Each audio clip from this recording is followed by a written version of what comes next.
Hi guys and welcome in today's video. And now the topic of today's video is about creating a script as I promised you, and that script is going to be actually creating and exporting all the variables, making all the checks that all the services are up and running, and therefore exporting all the variables and connecting our machine, our terminal session to Tor network. So the script we're gonna write in Bash because it's most useful. I think the Python can work as well, but kind of hard. So in my opinion, of course. So if you want to try it with Python, go ahead. There's a free way, of course, but here we're gonna do it in Bash. And now that script is going to be, as I said, checking all the services and therefore exporting all the variables as we saw in the previous video. We did that manually. Now we're going to develop a script that upon running is going to bring our terminal session into Tor network. So the first thing we have to do, open a terminal. We're going to write everything from here using Vim. So here just navigate to desktop to be more clear. And now we can actually create a file called like hide.sh. So touch hide.sh, and now the file appeared there. I'm not sure why the icon was like with the burp suite, so we're just gonna edit that. Okay, so change the icon. Let's see.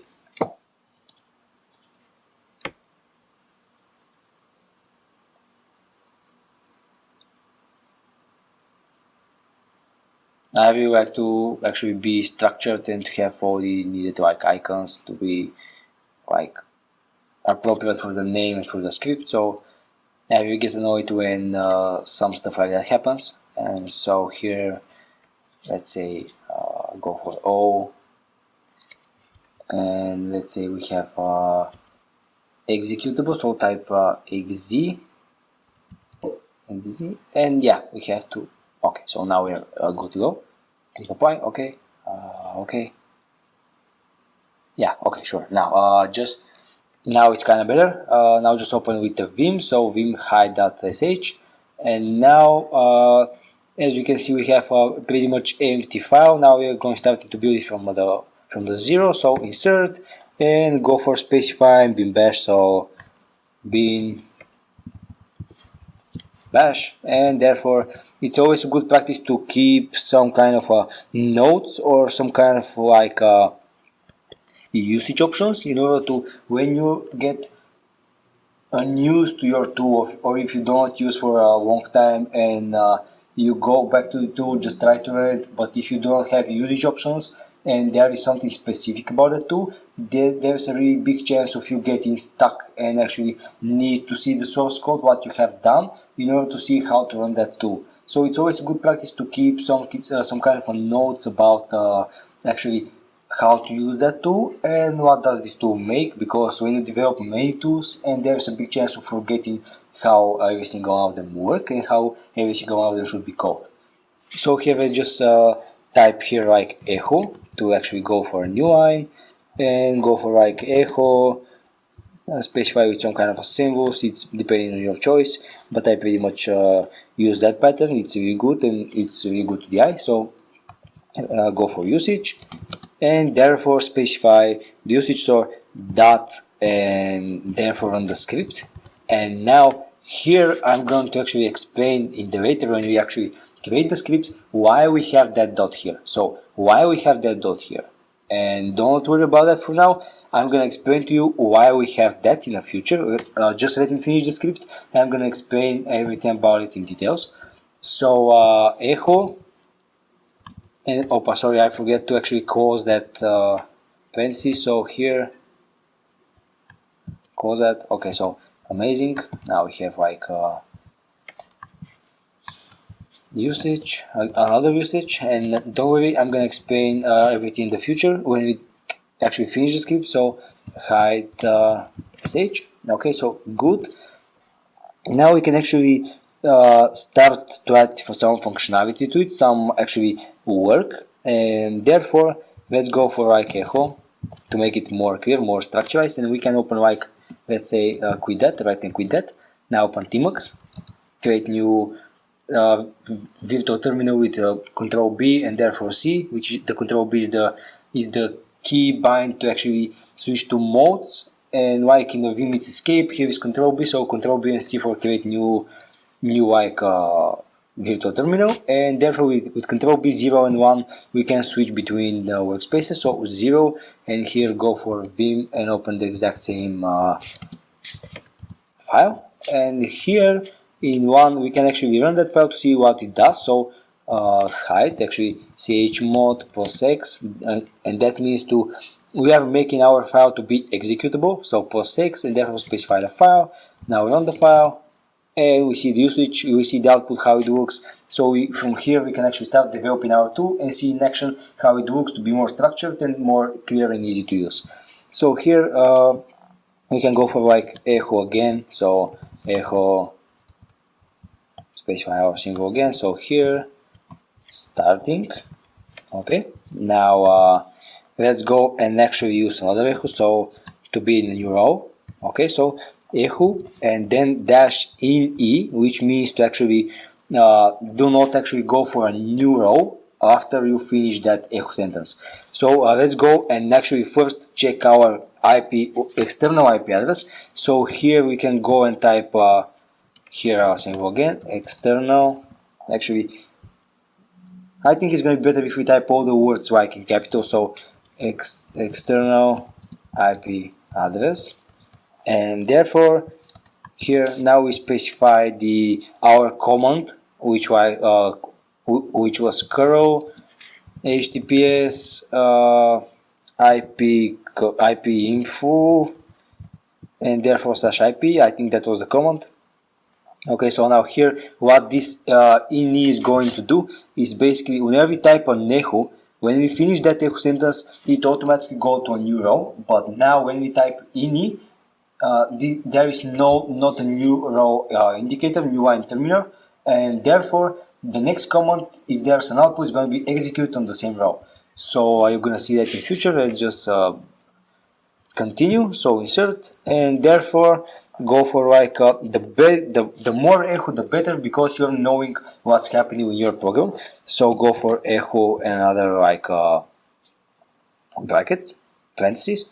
So here we have actually to define two services, and we can define by using variables. For example, service store equals store, and we have to define our service privacy equals privacy.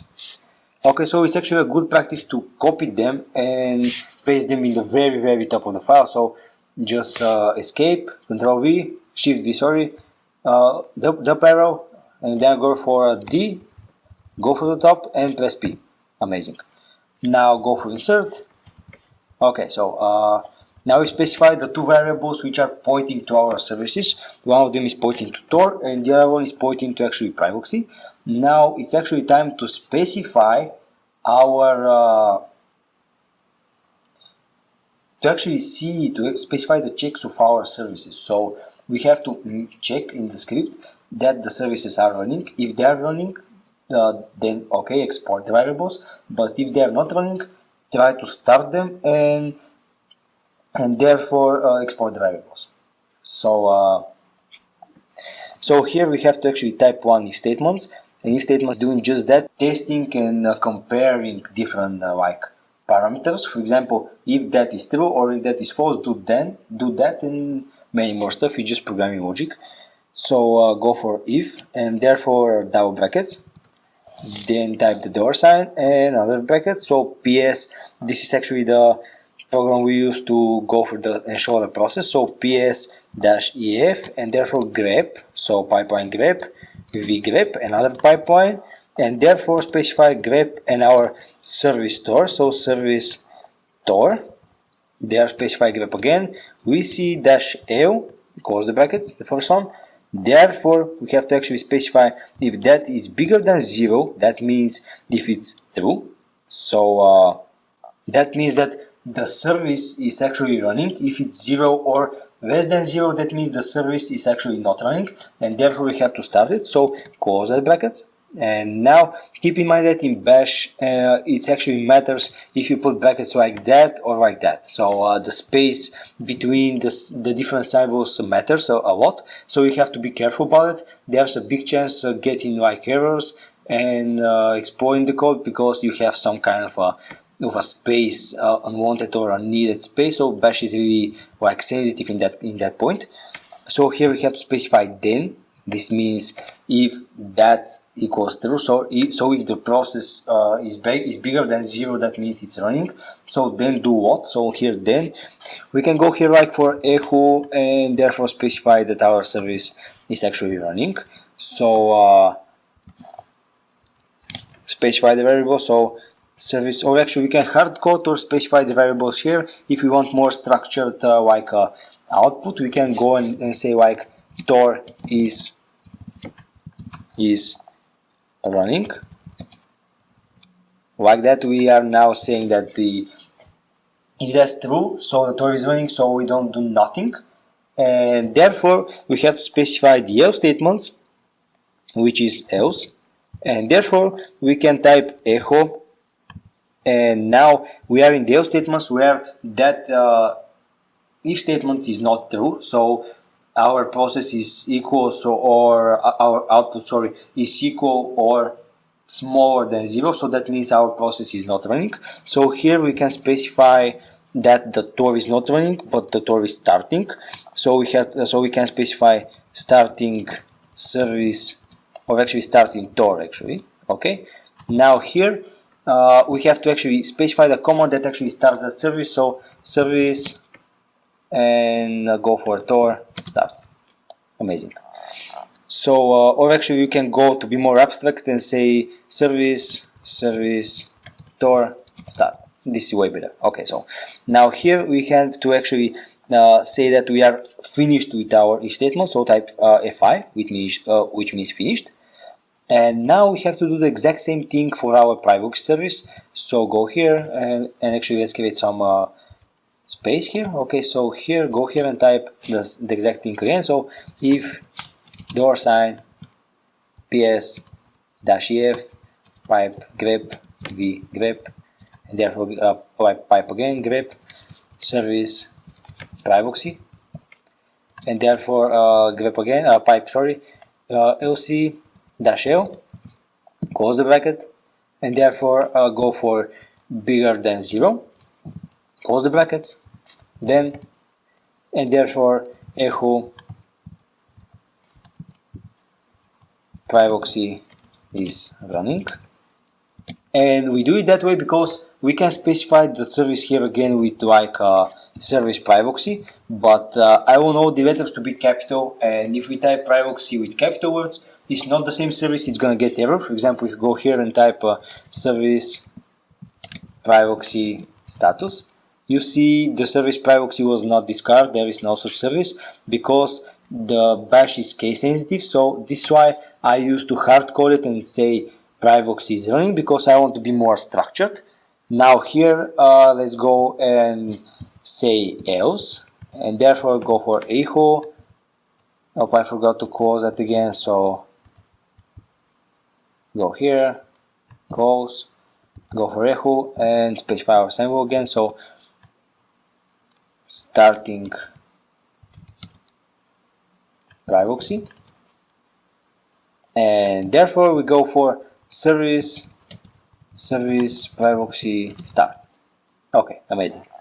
So now we go for finish, sorry, and now it seems like we are good to go. And it's time to move. Now it's time to move on and actually export our variables. So now go for another new line to look better, and now we can just specify that we are just exporting variables, and therefore we can start writing the code, the manual code we write in the previous video. So go for echo, go here and type exporting variables.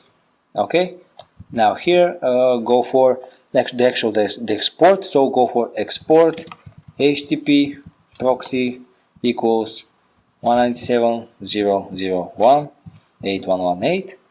Go for export https proxy equals 197.0.0.1. Oh, sorry, 0.0.1. Okay, so 181.118. Okay, so and therefore go for the last one, export SOCKS proxy, and this means 197.0.0.1 and 9050. This means to export all the variables that we did the previous video, but this script is going to make it automatically.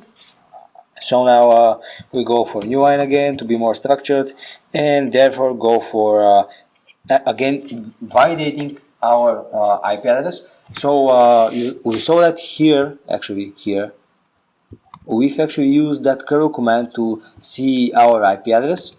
So in that case, we're gonna use that exact command again to see if our IP address has changed.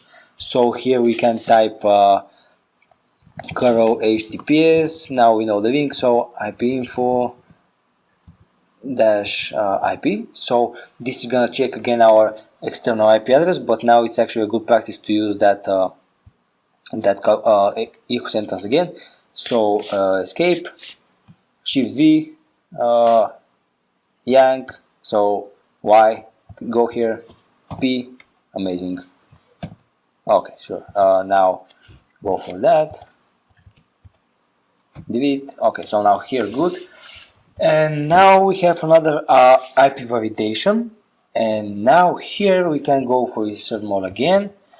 And what actually can do now is to actually type some messages in order to be more clear and structured. So echo, go new line, echo, like we can go for success. So we know that exportation and the other stuff was actually successful. And now exporting variable to like terminal session. Okay, and the good thing about that is that actually reminds you. This is why it's actually important to use some kind of an output to see what's actually going on in your program, because you can actually forget in future time. So here, as you can see, I use the words terminal station. So we exported that variables to terminal station. So that means only the terminal station would actually get connected to Tor. And if I see that, I'm going to remind myself that, yeah, that only works with the terminal. And this is dangerous and actually important, because let's say you run that script and you export the variables for your terminal station, but you accidentally open a new one, and therefore you forgot to run the script and the new terminal station is not connected to Tor. So this is how you can get caught and visible. Okay, so escape. Okay, so click escape, insert. Okay, now you're good to go, and we can type another new line. And go for like connected, like the message about the connection of the Tor network. So connected to Tor network. Okay, so this is this I think is going to work. So go tap, actually tap success, and now we can do the same thing top, because I want to be structured as we said before. So do a few more spaces. Now we are actually good to go, and now it's actually time to test how our script is working.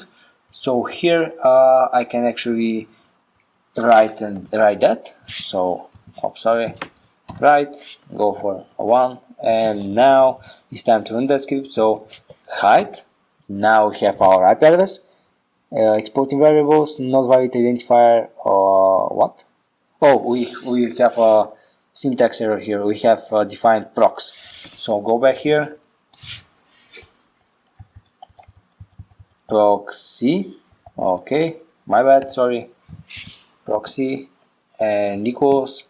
So now just write that, go here, clear that, and run the script again. So here we have our external IP, we have our Tor is running. Okay, so we have some echo actually errors because it's actually calling that variable. So go here, let's say Tor is running. Where is the error? 180, 126. So Now, I'm not sure what's the error here, but maybe it's because of that space I told you before. So I just try to use that, and now let's see. Oh, sorry, if it's going to actually work. So delete that. Oh, we have to actually put a space here, I think. So space here, and therefore space right here, space here, go here, try that again. Yeah, now it's working. Okay, so we just run that script, and as I said before, the space matters a lot. And here, the space between the echo is are actually making that error, making that mistake. So now we just needed to actually do a space, and we are good to go. So go here, and let's try the script. Now go for height, and you can see our external IP now here, and therefore we are actually C starting. We have C in usage. Tor is running, Firefox is running, exporting variables, external IP address, and now you see that our IP address has changed. And we have success. Now it's good to actually put one more echo command here, because the output would not be so actually close to our bash window, bash command line. So go for echo 1UI, write that file, go here, and now as you can see, the usage shows that we need to run it with dot and then run the script, or with source. And why so? So here, for example, clear that, run the script again like normal script. You see like that our IP from that has changed to that. So that means we are connected to Tor network. But actually, if I manage and manually see my IP address, so what is my IP? What is my IP? I get the exact same IP as my previous one, as my real one. So that means our IP has not changed in the terminal, it changed only for the body of the script. And this is why, and this is happening because actually when you run the script, our console is actually creating a subprocess, a child process, by running that script. And that child process is exporting the variables, but they go in so-called stack, and when the stack finish, the variables are dead. So when we actually run the script by regular way, so with that way, we are just creating a subprocess in our command line, in our console, and in that subprocess is going to run the script. It's exporting all the variables, but when the script ends, the subprocess is dead, and the exportation was not actually exported to our main parent process. In order to export all the variables from the child process, we have to run the script by typing dot and then run the script, or by typing source. And this is gonna actually source and compile and export all the variables from that script to our console parent process. So this is the parent process. When we create the parent process and start the script is creating child process to our parent one, and that child process is exporting locally for it everything, and therefore when it expires, it just deletes every kind of memory, every kind of variables, and it just disappears in the stack. So this is what happens, and in order to export in our body, in our parent process, we need to run the script by that way. So here, if I clear that and type dot height .sh and run that script, now I see the IP has changed again. But if I type what is my IP, I get the exact same IP as that one. So you can see now that our IP has actually changed. You can see now that here we are now connected indeed to Tor's network, and from here we can do whatever we want anonymously. So this is how you can run that. For example, you can do it with source again, source height.sh, and this is going to do basically the same thing. So as you can see, we're starting from that IP, we're going to that IP, nothing changed. Okay, so what is my IP? And amazing, we have changed our IP address. So this is how can you create a script that actually connects your machine to Tor's network. And keep in mind that this is for safety, for anonymous online. So I hope this was useful video.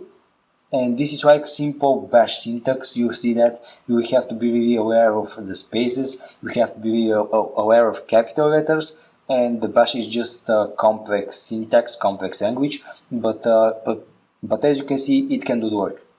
And it's actually useful, and it can do a lot of work for us. It can automate a lot of tools, it can automate a lot of procedures like that one. This is the perfect example because we don't need to actually specify and set our proxies manually every single time we open a terminal. We just need to run that script, which takes about 1 second. So guys, really appreciate for watching.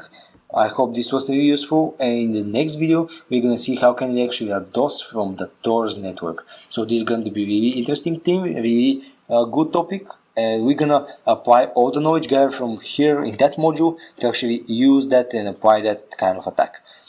So thank you everyone for watching, and see you in the next video.